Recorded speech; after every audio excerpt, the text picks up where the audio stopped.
Hi, இந்த வீடியோவில் பூரிக்கு காம்பினேஷன் உருளைக்கிழங்கு மசாலா செய்யலாமா? அதுக்கு 1/2 கிலோ உருளைக்கிழங்கு உப்பு போட்டு வேக வச்சு எடுத்து வச்சுருக்கேன்.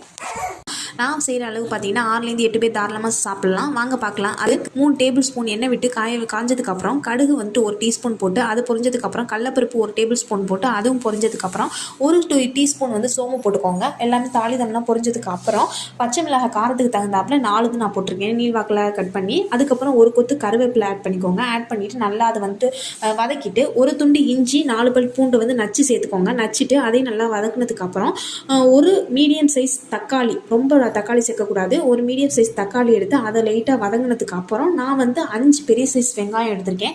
வெங்காயம் இதுக்கு கூட போட்டால் நல்லாயிருக்கும். அதை வந்து நல்லா நீள்வாக்கில் பொடிப்பொடியாக கட் பண்ணிக்கோங்க. கட் பண்ணி நீள்வாக்கில் அரைஞ்சால் தான் நல்லாயிருக்கும். கட் பண்ணிவிட்டு நல்லா வதக்கிக்கோங்க. ரொம்ப நேரம் வதங்கணும்னு அவசியம் இல்லை, நார்மலாக வதங்கினா போதும். தேவையான அளவு மசாலாவுக்கு தேவையான அளவு உப்பு போட்டுக்கோங்க. நான் உருளைக்கிழங்குல உப்பு போட்டதுனால இதில் வந்து கம்மியாக போட்டிருக்கேன்.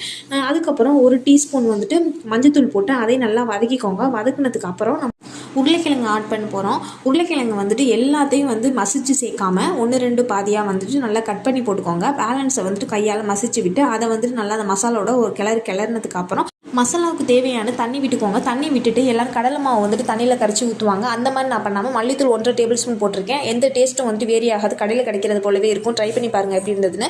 அதுக்கப்புறம் இது வந்து மல்லித்தூள் போட்டு அதோட பச்சை வாடை போகிறதுக்கு ஒரு 5 to 10 நிமிஷம் வந்து நல்லா வேக விட்டிங்கன்னா அது பச்சை வாடை போகிறதுக்கப்புறம் நீங்கள் புஸ் புஸ்ன்னு பூரி சுட்டு சாப்பிட்டு பாருங்கள். அவ்வளோ டேஸ்டியாக இருக்கும். என்னோட வீடியோஸ் பிடிச்சிருந்தது அப்படி லைக் அண்ட் சப்ஸ்கிரைப் பண்ணிக்கோங்க. தேங்க்யூ, பாய்.